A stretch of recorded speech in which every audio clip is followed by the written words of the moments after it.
How are we doing today? There we go. There we go. It's a pleasure and an honor to be with all of you here today, and I'll be talking about how to be a catalyst for change. So turning social revolutions into an educational opportunity to evolve the way people perceive change you want in your community. So who am I? Like I said earlier, my name is Kiyoshi Taylor. I'm a community leader, activist, and co-founder of my nonprofit, Justice Vanguard. Before we get into all that, it's very important you understand who are my inspirations. So let's start with my great-grandfather. He is my best friend in the world, Sam Taylor. He fled the South at 14 years old to flee racial terror. That's where he met my grandmother, my late grandmother, Sarita Taylor. She was the sweetest person in the world. But she was running a bed and breakfast at the time where Black people stayed, Black entertainers in Ohio had to stay because at the time, hotels were still segregated. Moving on to my grandmother, Joanne Richardson, she helped Dayton high schools become unsegregated, which is just an amazing accomplishment. And finally, my father, if you look right here, there's a picture of him giving his very own TEDx talk. So I know that he'd be very proud of me today to be on this stage. He came from the town of Sandusky, Ohio, which was a factory town, all the way to Stanford University to become the chair of the philosophy department. So you can see I come from a bunch of movers and shakers that always was pressing change. Here you can see my friend Keenan Most, who helped me start Justice Vanguard. We take ourselves very seriously, obviously. But Justice Vanguard, how did it begin? It really began back in 2015 when my former teacher, Seth Donnelly, and I led a march. It was in honor of those who fell victim to police brutality. We led a march, about 600 kids came, marched all the way down to Mountain View, and we realized again in 2020, when the same thing was happening, that we needed to lead the charge again.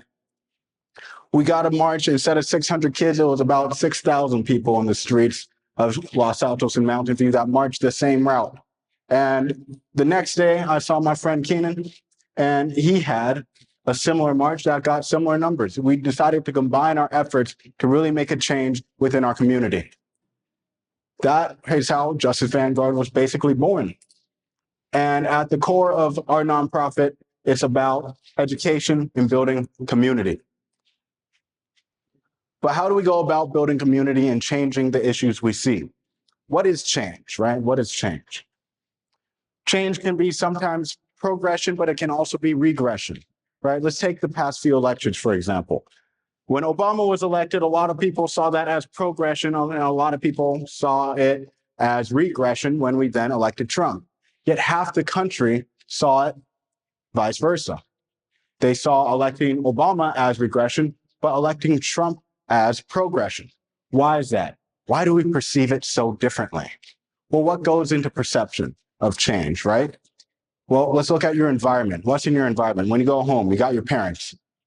Who's there with you, right? What are they watching on TV? Are they watching more CNN? Are they watching Fox? Right? Are they more conservative or are they more liberal? When you put on a show, is it more like Duck Dynasty or is it more like Modern Family? All these things will feed into your biases.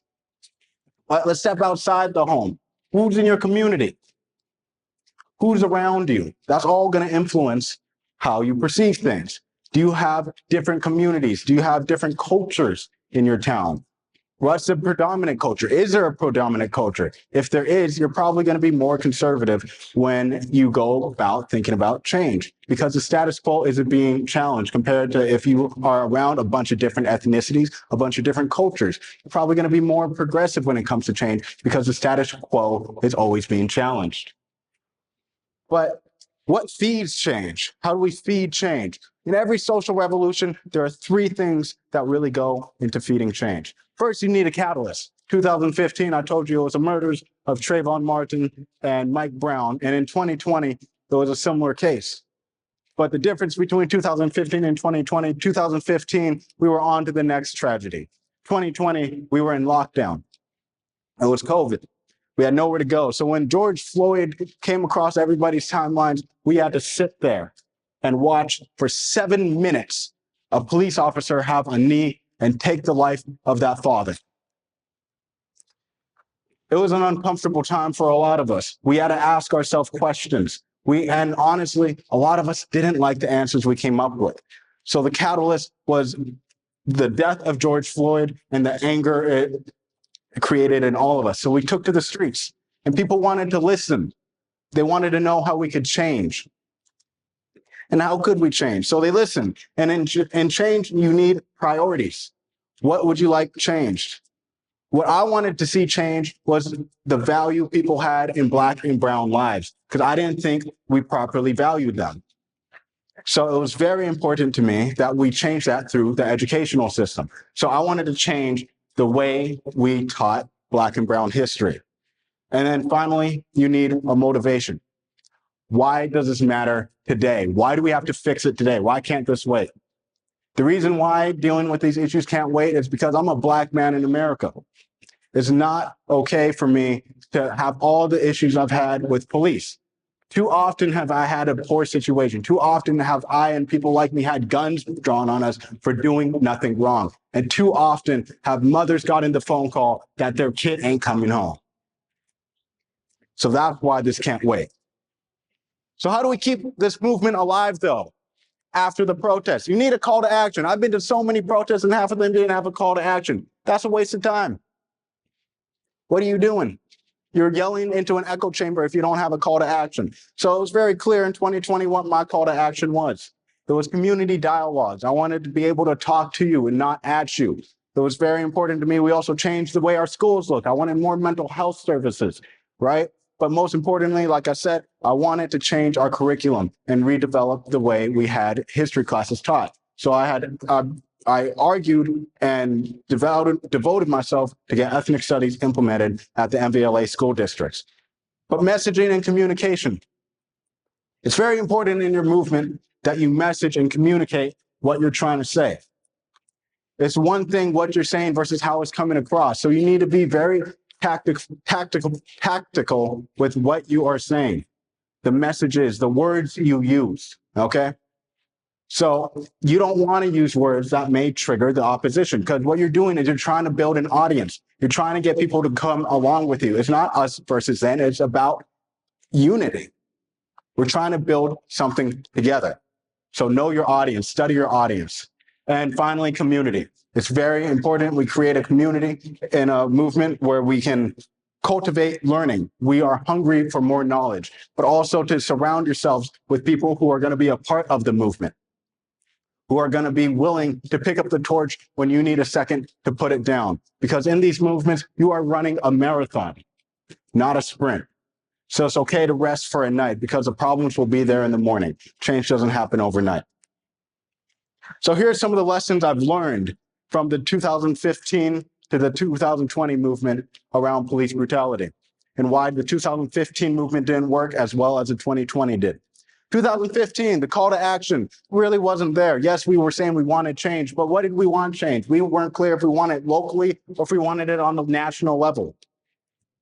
2020, we were very clear what we wanted, especially here locally. We wanted ethnic studies as a 9th grade requirement for all incoming freshmen. And we were able to communicate that in our message and communication. In 2015, since there was no call to action, we had nothing to really message and communicate. The message got skewed. It was all over the place. One day we're talking about who can say the N-word. The next day we're talking about, was post-racial America a lie? Obviously. In 2020, it's okay to laugh, come on. In 2020, the messaging was very clear. I wanted to work with the community to build this curriculum, to build a curriculum that reflects the community we live in. And finally, community.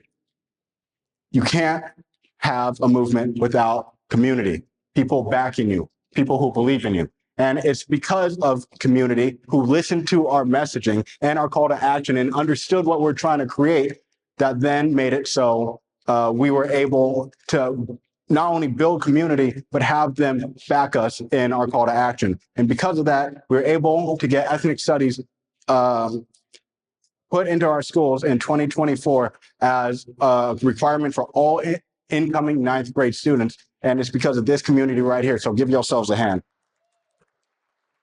That's right. That's right.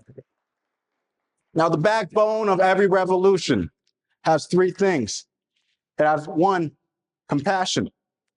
All right. The reason why you're doing this can't be for yourself.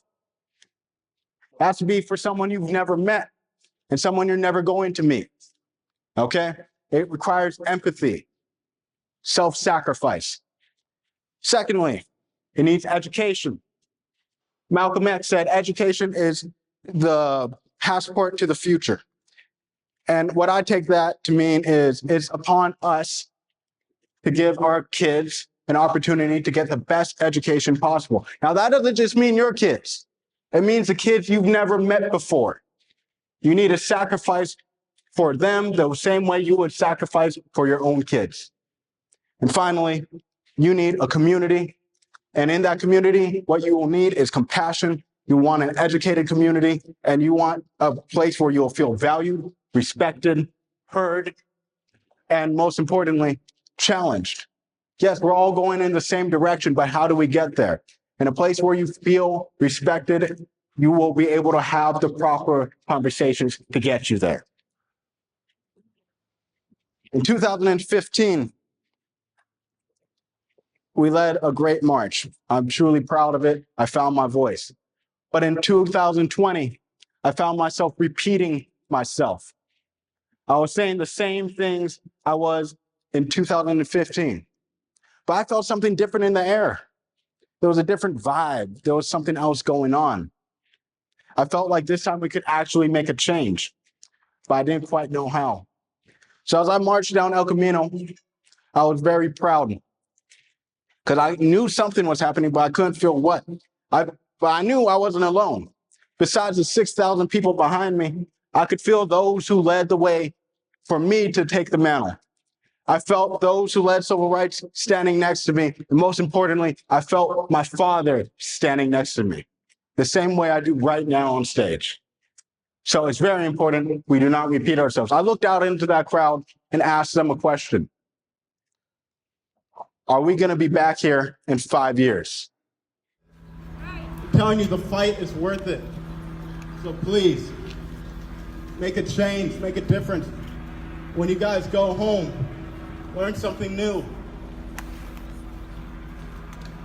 I thank everyone for being here. I really do. So let's not be here in 5 years again, okay? Make some noise. Now, in that moment, I made that promise, and I know that I won't be back there in 5 years. Because just like those who sacrificed so much for me, I put in the sacrifice for my community. And now, on behalf of, and now I know I'm alone on stage right now, but I know I'm not. I can feel my grandmother on stage with me. I can feel my late cousin, Kiyoshi Taylor, on stage with me. I can feel my father on stage with me. And I know the change they made in my life, and that's the change I want to make for my community. So I ask every single one of you here today, are you willing to be the change? My name is Kiyoshi Taylor of Justice Vanguard. I thank you all so much for being here tonight.